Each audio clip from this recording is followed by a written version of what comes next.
Pebble in My Shoe podcast. My name is Miffy Hode and I'm the host here. The pebble in my shoe is an analogy for an inner niggle or knowing that becomes so insistent that we have to pay attention. We can ignore it only for so long and eventually have to stop to investigate it, listen to it, and honour what it's telling us. It becomes a catalyst for action to change something that no longer serves us. This can be something internal, like a belief or mindset. It can be about how we behave in certain situations or relationships, or it can be something that changes our life trajectory, like ending a relationship, changing careers, or moving to a different place, that sort of thing. Taking the action and making the change invariably requires courage, often a leap of faith, and at the very least, to try something new and outside of our comfort zone. Whatever the action or change happens to be, the pebble ultimately moves us to live more authentically, more aligned to our true nature. My intention for the conversations here is to inspire or offer hope to those of you who resonate with the stories shared, that you will hear something that supports you on your own journey, and if there's a pebble in your shoe, that you'll find the courage to make the changes that align you closer with your authentic self. Thank you for being here, and let me introduce today's guest. My guest, Michelle Funke, also known as Mich, is an energy healer and soul coach with a focus on grief and trauma. In this episode, we're talking about bereavement and loss, the trauma of tragedy and the consequential healing journey. If you've been bereaved, please mind yourself in the listening. Maybe you need to listen at another time or have someone with you while you listen. Just do what's right for you. That said, Michelle's story is also one of hope. Her own experience of deep grief and trauma have led her on a painful and meaningful life path. At the age of 21, her fiancé died tragically in a car accident. And if that wasn't enough, she and her husband lost their sweet baby boy, Conor James, in 2017. Michelle says, through the tears and the gut-wrenching pain, I searched for a deeper meaning to it all. What I had known all along, deep down inside, surfaced into my conscious awareness. My own journey through grief and trauma had given me a unique gift, a deep soul calling and passion for holding space for others in their darkest moments. She says, healing is our birthright. We all deserve to heal. It's an absolute honour to introduce you to Michelle Funke. Hi, Michelle. You're so welcome to the Pebble in My Shoe podcast. Thank you so much for having me here. It's lovely to chat to you. Brilliant. Can we start, Michelle, with you introducing yourself so our listeners can get a sense of who you are?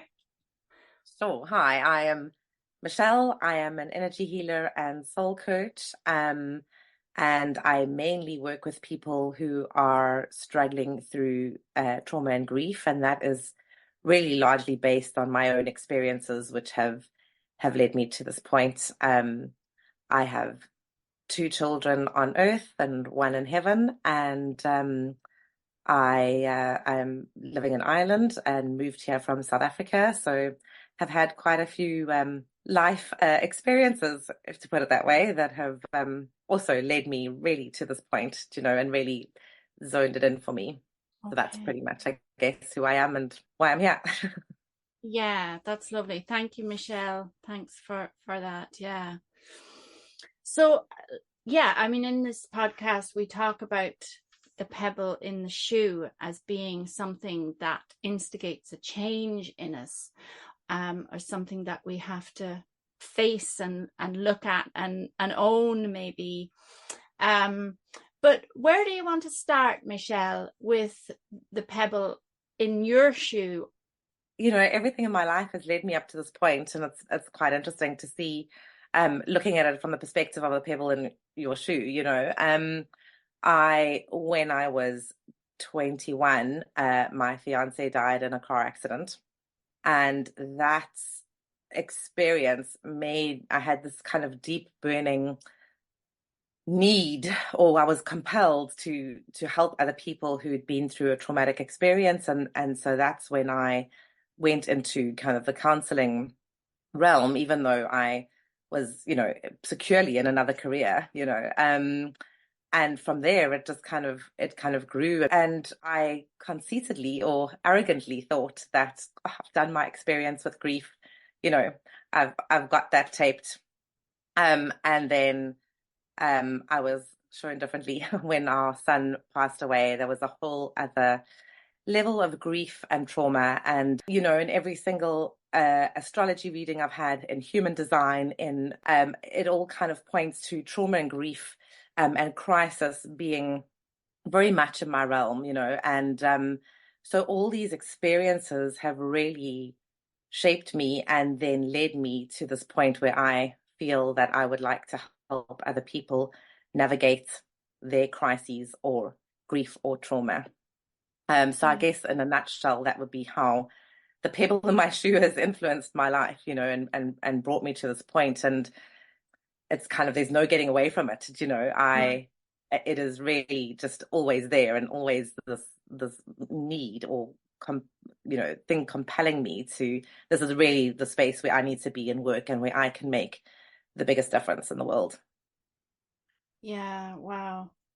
So there's a huge amount in that, Michelle. Yes, yes. Because it's kind of a whistle stop through events that were massive and still are in your life.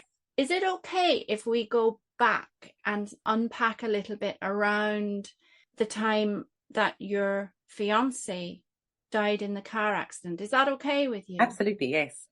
Yeah. Can you tell me about that time and how it impacted you at the time, being 21?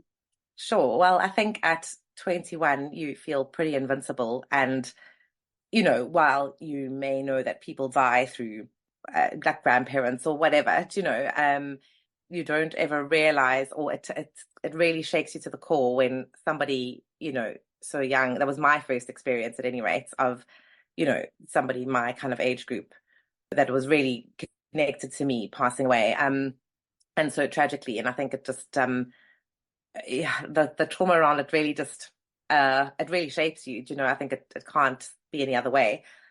So yeah, he was on his way to my house basically, and he never arrived, and I went looking for him with my dad.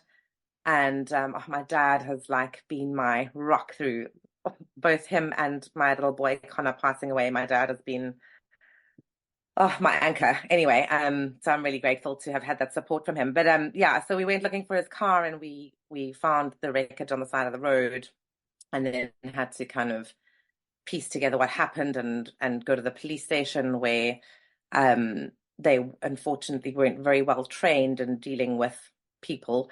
They didn't really have the compassion and I don't know, just the filter, I suppose. They said quite a few very horrendous things to me that have really stuck with me. When I found his wreckage on the side of the road, I had this really cosmic moment that I find very hard to put into words, but it was like I was standing there, and it was like this time warp, and time stood still, and I kind of was a bit sort of blind and deaf. I was just sucked into that moment, and I had this minute of feeling like super connected, and I don't even know how to explain it. Like I knew everything in that minute. It was just a very odd cosmic moment. Can I Yeah. just ask you a bit about that? Yeah. Like at the time, obviously, there was all that going on. It was a shock. But what you're describing it now as a cosmic moment where you knew everything. Can you tell me what your interpretation of that moment is now in hindsight? Like what happened in that moment for you, do you think? Oh, I don't know. I think it's very hard to put into words, but I think it was like this, like lining up of, this is your life path. I don't think I understood it as that at the time, but I think in retrospect, it was that moment of being so connected and so attuned and aligned, and just being shown this flash of support from the universe, that we are all connected, that we are all divinely held and loved. It was everything all at once, so it's very hard to put into words, and I think there's some elements in there that there are no words to describe. But yeah, it was almost like I had like touched the divine or been, do you know what I'm trying to say? I don't know how to put it into words. It's very hard to explain. And it was hugely comforting, and it was hugely, it wasn't just a shock moment, you know, it was so much more than that. And I feel like I tap into that a little bit now in my work. I have the similar kind of experiences when I'm working with clients and I'm tapping into that space for them, you know. So maybe it was just like a little taster of that, or the beginning of an integration of that for me. I think that's so powerful. And I'm mindful that you know that now, and you're able to tap into that now. But when you were 21 and you were at the roadside and your boyfriend had just been killed in a car wreck, like you're standing there and you're having this cosmic moment, but at the same time, you don't have that full awareness of exactly what this signifies, maybe, or you know, the implications of this. Can you talk to me about how then going forward from that manifests? Because you talk about how you got into counseling and stuff, which was a very different from the career you had. So can you kind of talk a little bit about that? Sure, yeah. I was working in media at the time, my PR and kind of journalism. So it was kind of very far removed from counseling. And after we walked out of the police station, a chaplain came out of the police station and gave me this really big hug. And it was like another one of those cosmic moments, you know, like in that instant, that hug was just so beyond words. The level of kind of comfort and peace that it gave me in that instant, you know, and that really moved me. So to the point where I thought, well, I need to pay that forward. I need to pay that moment forward. Like it was just this burning need in me, even in the midst of my grief, even in the midst of my shock and all those things. I had this really sort of burning seed in my heart that like that was important. And so then I you know, researched a bit, and I found a community counseling body that worked with the local police station in our area. So I joined them, I did their training, and then became one of their community counselors. So we worked very closely with the police station and with the local kind of emergency rooms, A&E. Did you have counseling yourself Absolutely, as yeah. well? Okay. Absolutely, yeah. I had I had a very checkered teenage years. I had been to a psychologist for various things through those teenage years, and I just had a really great relationship with her, so I went straight back to her. And interestingly enough, like since I saw her, when I saw her as a teenager, she was an educational psychologist, and she changed her kind of focus to grief, and so she was massively helpful. I was also very lucky to have a lot of really supportive friends and family that got me through that time. And honestly, I feel like I wouldn't have made it through without them. But yes, absolutely, I did do counseling, and it was hugely beneficial for me. I can't say what it would have been without it, because I feel like it really helped me direct my grief and process it and work through things that came up, no matter how odd they seemed, you know. And I feel like it really allowed me to, she gave me that space to grieve authentically. And that's like my big thing, because I think that there's a ton of like societal stuff around grief and how we expected to feel or expected to grieve, and that there's a time limit on it and all this kind of stuff that pushes people to feel like they need to grieve in a certain way.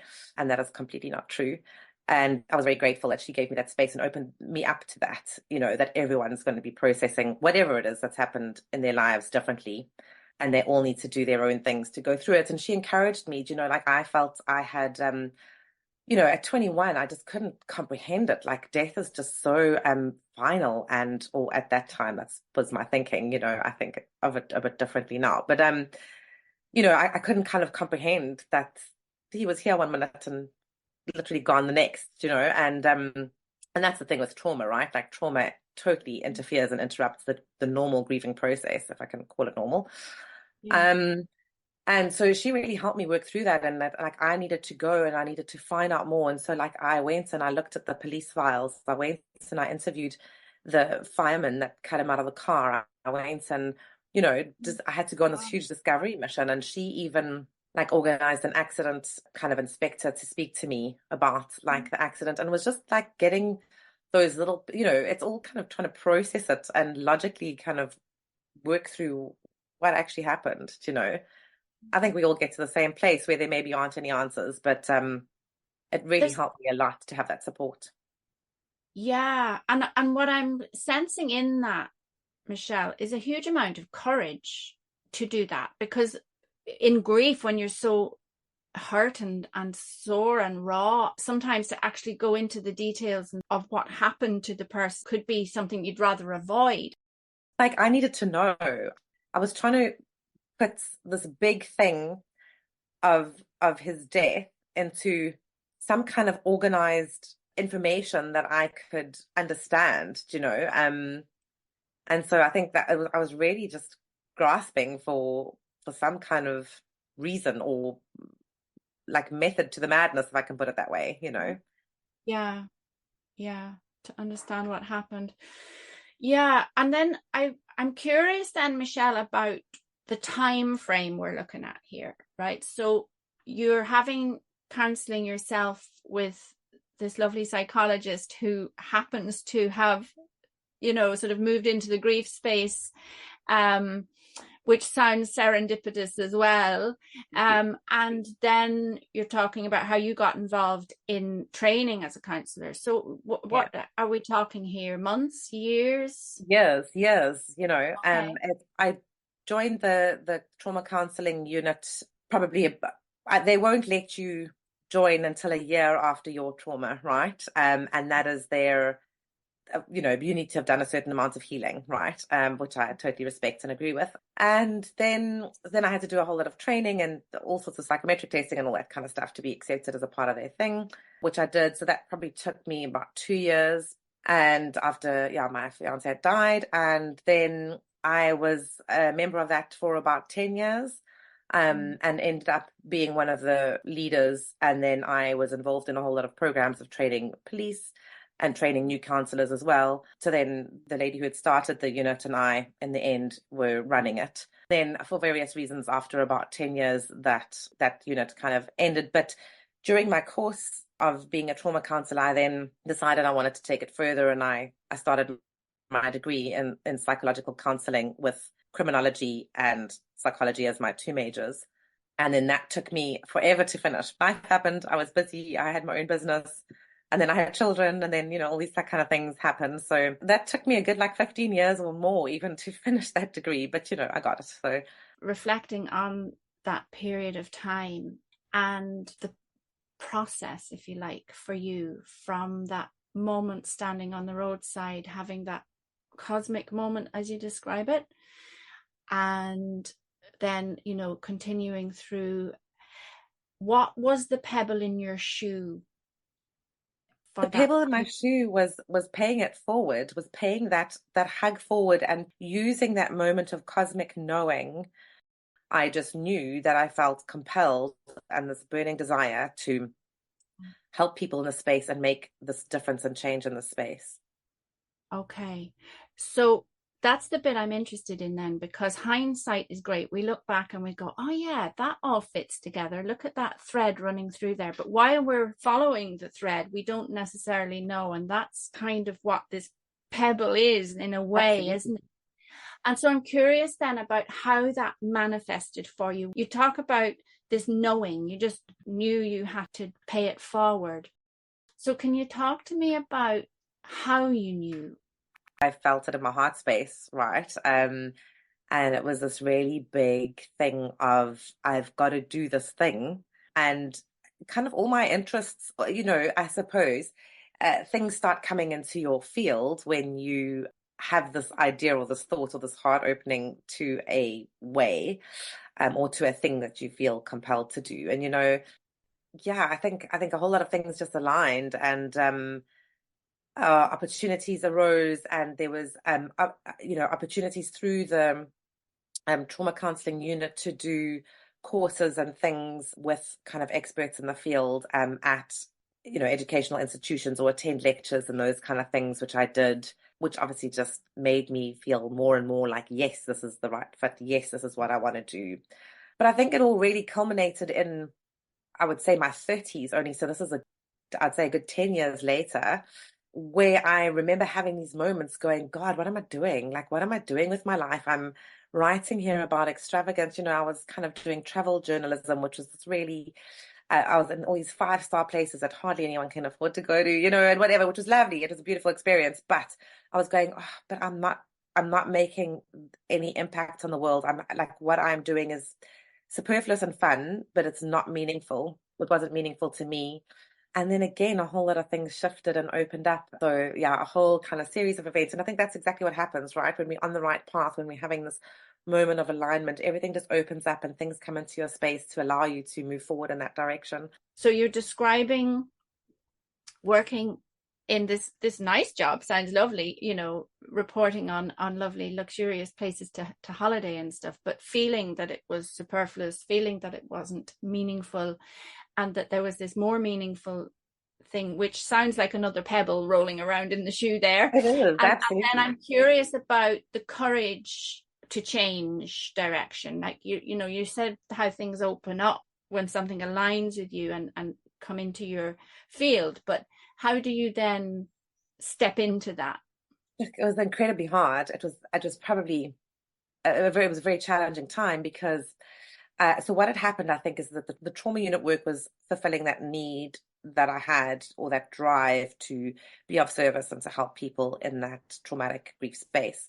And then when that ended, I think that I felt a bit adrift, and I was like, oh, what am I doing? Like, I'm not giving back. I'm not fulfilling that need anymore that I need, to give and be of service. And so that's really what started the thought process. But it was so hard for me to make a change because at the time I had my own business as a journalist and doing some public relations so in property and travel. But I also had business partnerships with my parents and their publishing company. And I think I was their continuation plan, that I was going to take over their business when they retired. And so it felt like I was very trapped and stuck in that space, and it was very hard to get out of. And I'd tried, because it was an incredibly stressful job and it was actually affecting my health and all sorts of things. It's kind of 18-hour days, very tight, very hectic deadlines. It's just manic pressure. And I just didn't want to do it anymore. But I didn't know how to get out. Then I fell pregnant with my daughter, and she, my darling blessing, was my big excuse, or my big reason to be allowed to make the change, if I can put it that way, without kind of really hurting my parents too much, because I felt like I'd be disappointing them. There was all like that kind of stuff wrapped up in it. But honestly, like I couldn't work that job and have a child, because my husband works away. So he's away for long periods of time. And so there's no ways I could be basically a solo parent and work those kind of hours. It just doesn't go.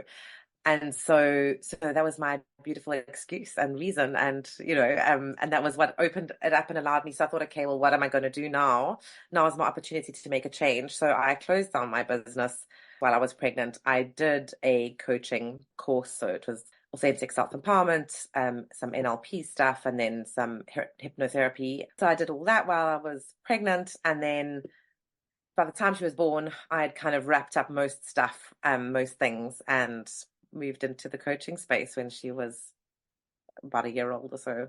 That's how life kind of aligned and opened up, because I'd been sitting there going, I don't know how I'm going to get out of this. I don't know how I'm going to change careers. I don't know how, feeling stuck and trapped. And then, something comes into your space to make it all align, and make it all kind of work out. And yeah, that's really powerful. Yeah.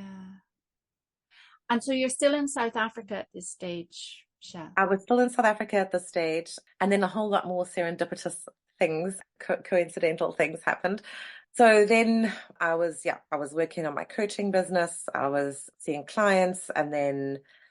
And can I ask you just about the coaching business? So are you coaching for grief at that stage, or Yes. what? Yes. Yeah. So look, I did coach on lots of different things. I help people with all sorts of stuff, but my main focus was always the trauma and the grief stuff. And I actually worked with, like, as a part of a wellness program for some big corporates. So I was the trauma counselor on call for some big corporates, also banks and stuff. And I don't know, like South Africa has got quite a high crime rate. So there was quite a few like bank robberies or like things like that, I would go in and counsel for.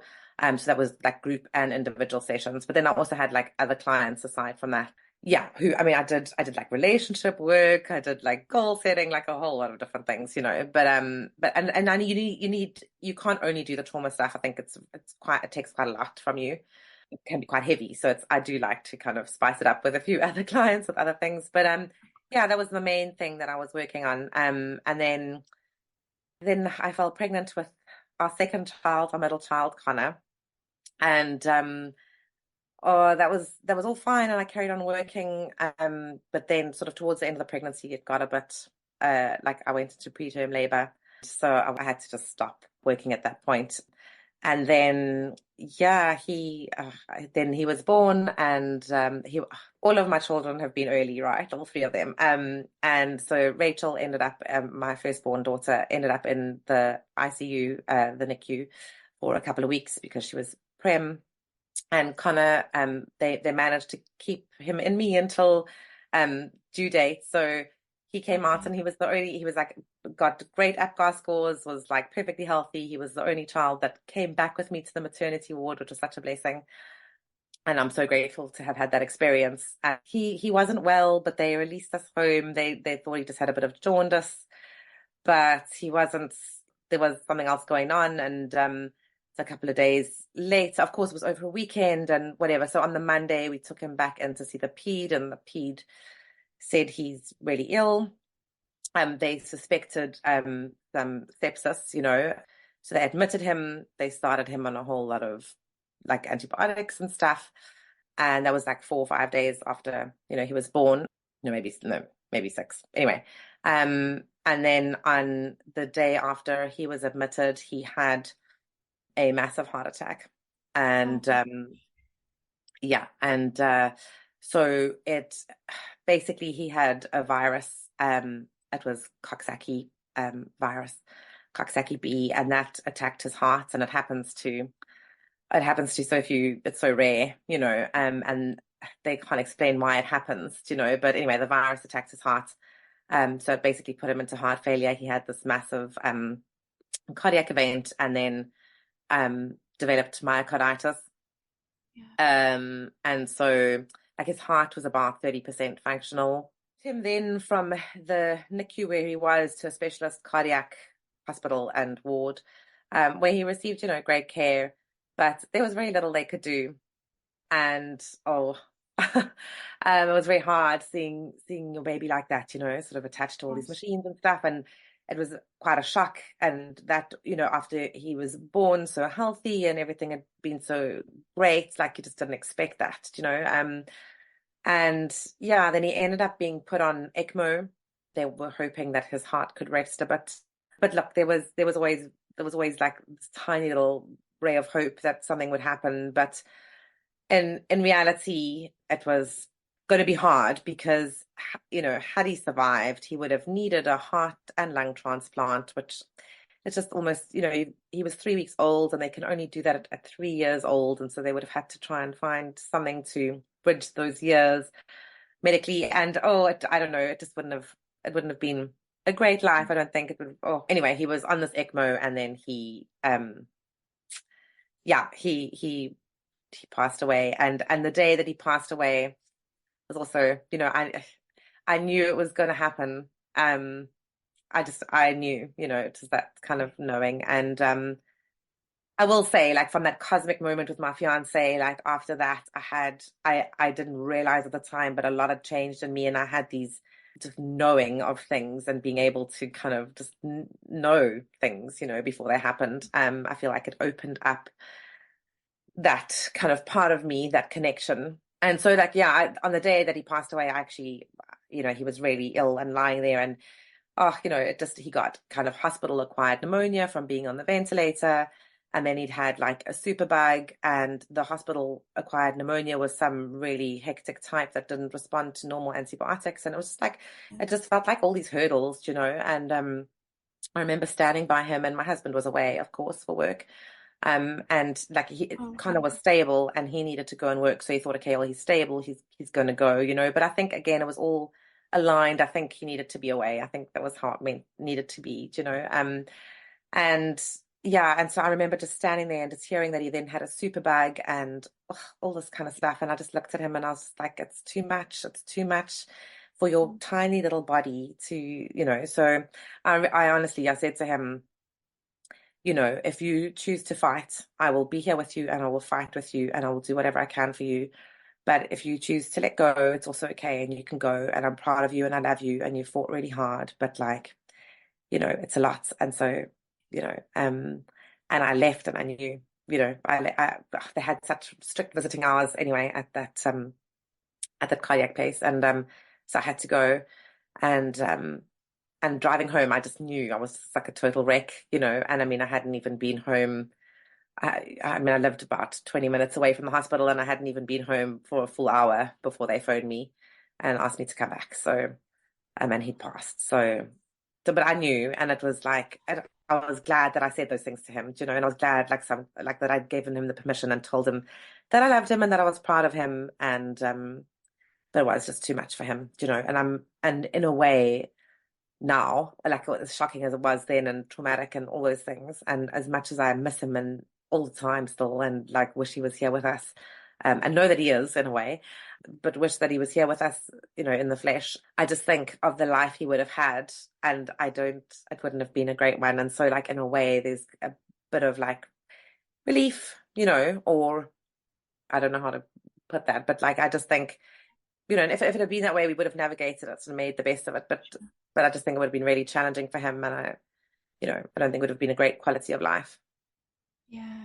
Wow. Gosh. I'm so sorry, Michelle, that you went through all of that and your family. Thank Gosh. you. That's been Massive. tough, but we've had some big learnings from it, and I think I want to use them to help other people, and I want to. That's like that, and it's hugely healing to be able to do that as well. I think for us, or for me certainly.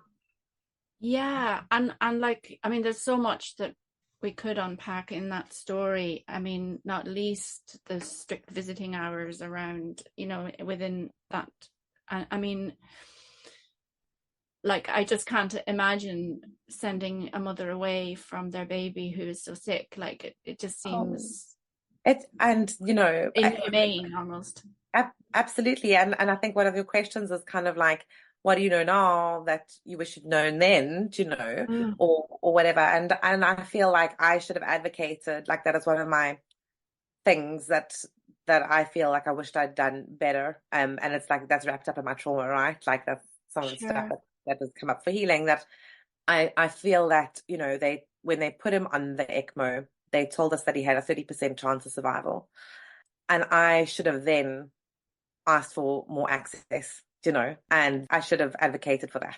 And maybe though too, Michelle, there's something in that they should have said to you in your postpartum shock, dealing with a very sick baby, they should have said, Michelle, you're going to need to be here with your baby now. Yeah, Like, I know that there's a term, medical trauma. And when you say it, it sounds a bit trite because hearing massive, your story, it's just that there it is, right? It's this, massive medical trauma. and Yeah, then you come away feeling responsible for not having advocated to be there, and yet the system is set up to not let you be there and stuff. So absolutely. that's huge, isn't it? There's a lot. Yeah, it is a lot. But Mm. so the serendipity that I think I lost track of in that story, sorry, is Mm. his name, Conor James. Mm. So my husband and I visited Ireland in 2013. So that was just after we were married and we were talking about starting a family. And in our road trip around Ireland, it was actually on the highway between Dublin and Galway. We were having a discussion around like if we had children, what names do we like? We were kind of just dreaming and whatever.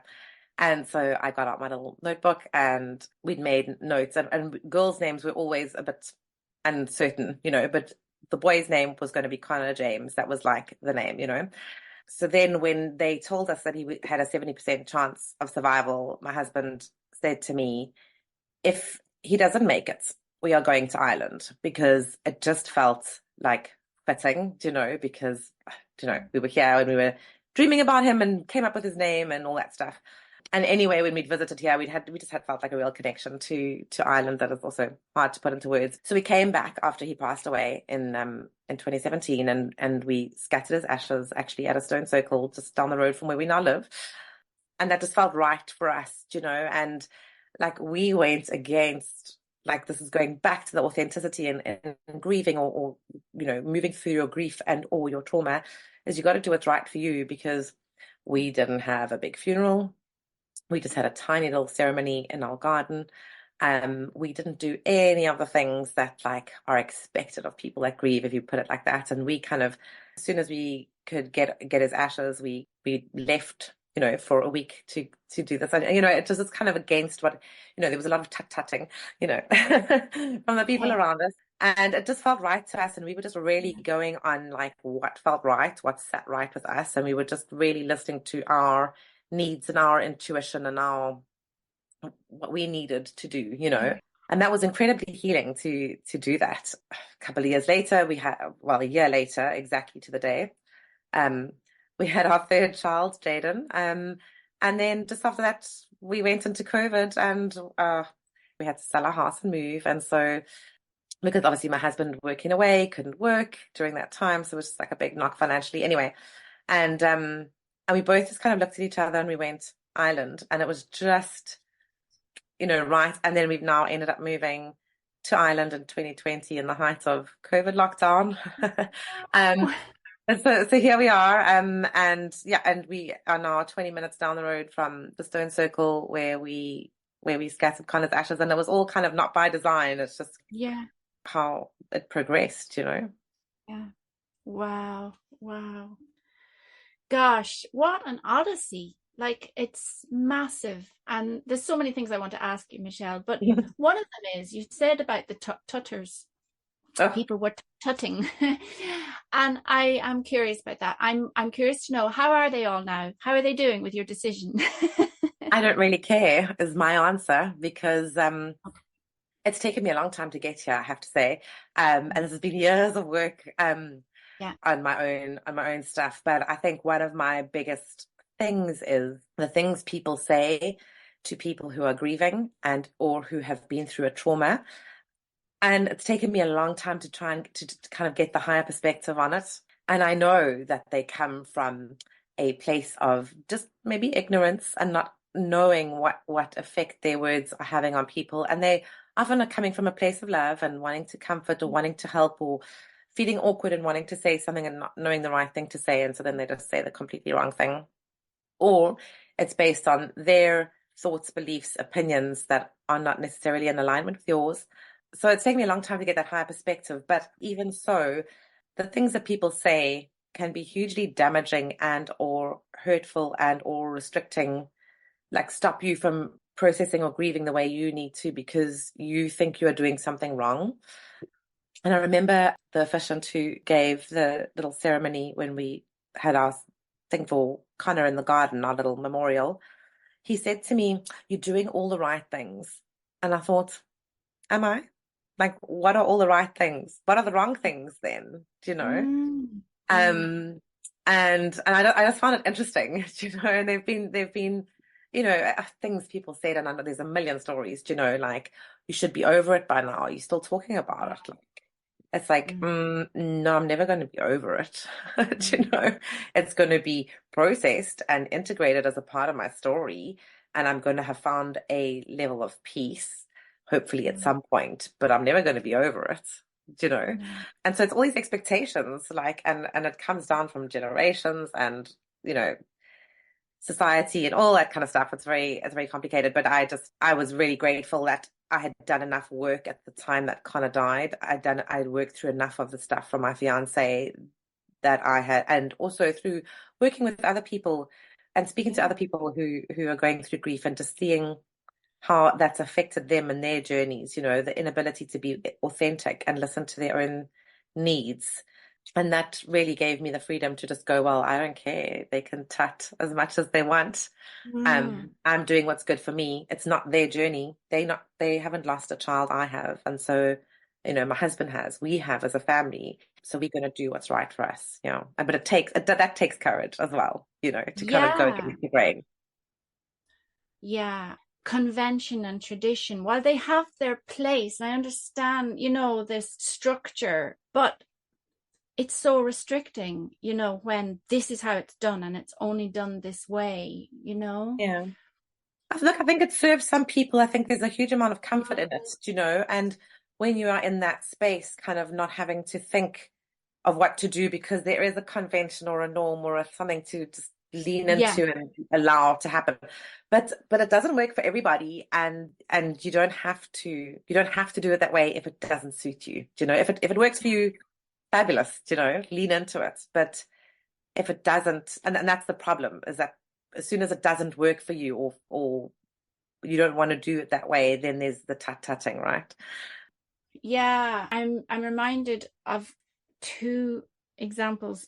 One was my dad was a bit of a maverick, a bit of a bohemian, and he was deeply spiritual, but he didn't like religions. He said there were clubs and you had to pay your dues and abide by the rules, and he wasn't doing any of that. Thank you very much. So he had a heart condition, and he knew that that was probably what would take him, and it is what took him. And he died in 1999. I have to just pause you there and He, say that's the same year that my fiance died. oh Yeah. gosh, ah, wow, yeah, he died on his birthday, the 13th of September. Wow, I'm sorry for your Yeah. loss.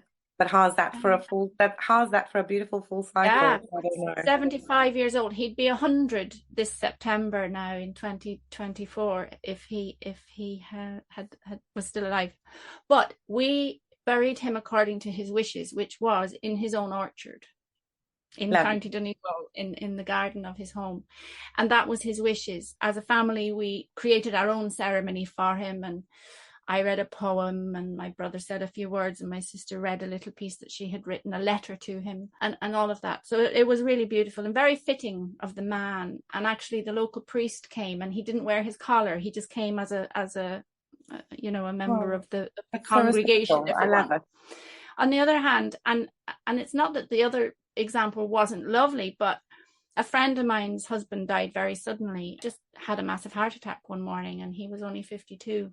He would have been he was an artist, and he was a bit bohemian too, but his funeral was held in the Catholic tradition. There was a line in the mass where they said that he is now in the bosom of Christ, something along those lines.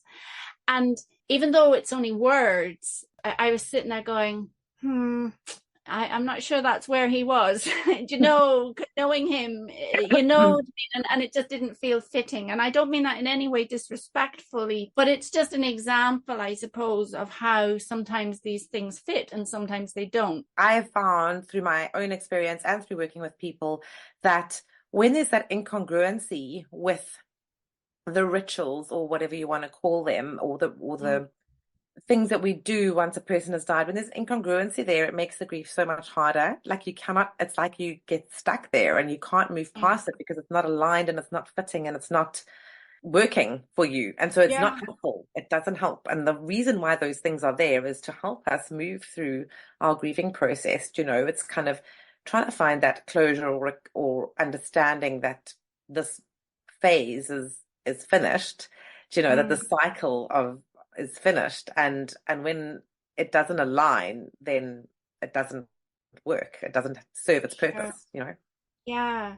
And all of these traditions and rituals are a container, aren't they, for the grieving people. And I really commend you, Michelle, though, for following your needs and what was right for you as a family, to do what was right for you around Conor James, and Thank you. and that all those synchronicities have brought you here.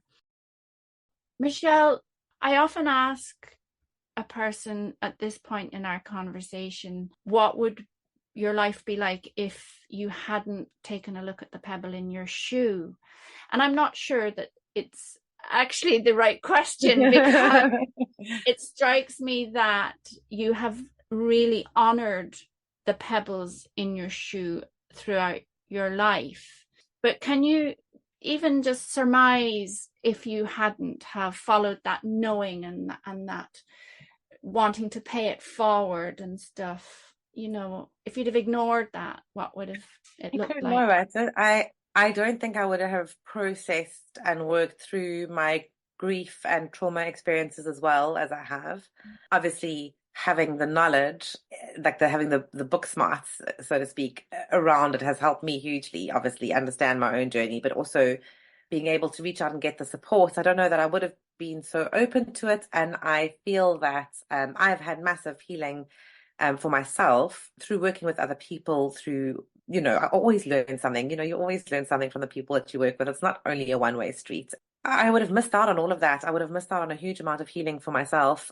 So I definitely don't think I would have integrated, processed these events as well as I feel I have. I wouldn't have been opened to the opportunities to do so. When you don't honor that pebble in your shoe and you don't work to remove it or whatever needs to happen to it, it's just going to stay there worrying you, and I think it would have just been a thing grating me my whole life, and I probably would be a very different person and maybe have a very different outlook. I don't know. It's hard to say. I think we can't control what happens to us, but we do get to choose how we move forward. And no matter what happens to anybody, they've always got a choice. And those choices can change, right? So like you can choose to go inward and sit with it for however long, and then you can also make another choice to then open up to healing. And so I guess I've made the best choices for me. I think I'd still be sitting with a whole lot of hurt and pain and questions and anger and all that the big wound that is not healed, and all that stuff spills into every area of your life, right? Yeah, wow. You've been so generous with sharing your story, Michelle, and so authentic. I'm really grateful to you for all of that. That's a pleasure, and thank you for the opportunity, because I really hope that parts of my story can maybe give comfort or hope or encouragement to others. Yeah. What does now and the future look like for you? What does now in the future look like for me? I don't know.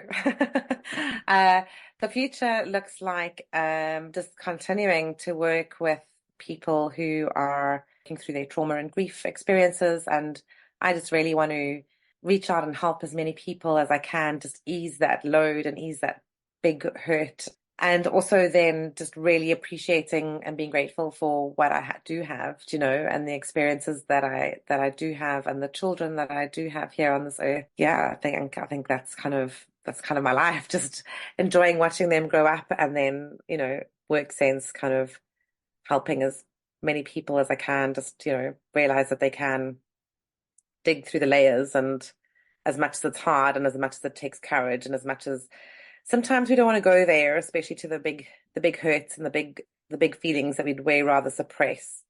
Like, if there's one thing I've learned, is that suppressing it always just means it comes back to bite you somewhere along the line in a big explosive way at the most inconvenient time, So it's just way better to just try and look at it, love it, and process it, and then release it, Yeah, thank you. Thank you. So how can people get in touch with you? Like, if there's a listener who maybe feels that you could help them, how could they get in touch? I think probably the best way would be to just pop me an email, and that's Mich, Mich, at michfunke.com, or just visit my website, michfunke.com. Lovely. And I'll put the details in the show notes Thank so you. people can make contact if they need to, or just find out more. So thank you so, so much for coming on the podcast and for sharing your story. And I wish you so much love and continued healing and growth. And the work you do is phenomenal, Mich. So well done. Thank you. And thank you for holding space for me here today, and allowing me to share my story with your listeners. I think you're also doing amazing work, and I think it's a beautiful thing to to hold that space for people's stories, because that's what our lives are ultimately made up of, isn't it? Is our stories. Yeah, that's lovely. So thank you. Thank you. Thank you for listening to The Pebble in My Shoe. It's hard to really fathom the depth of grief Michelle has gone through, and I'm in awe of her courage to honour the deep sense of purpose from her experience to serve others on a similar path. I hope this conversation has shone light on how it takes courage to grieve. There's not one way to navigate the process, and one of the things I'm taking from it is that healing grief is more a journey than a destination. I've put Michelle's contact details in the show notes. If you've enjoyed listening, please like, subscribe, and share it with others. It makes it easier for other people to find the podcast.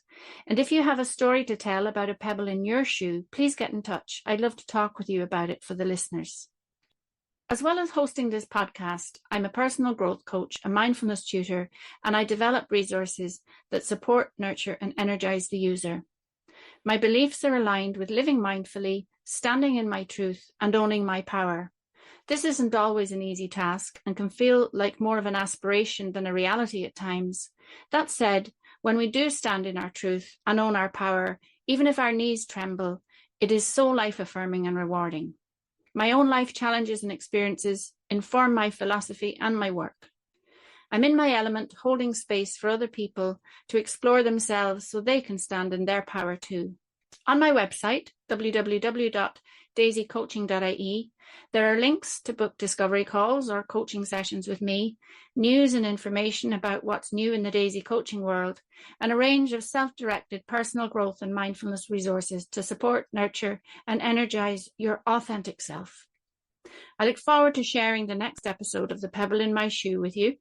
Thanks for listening, and bye for now.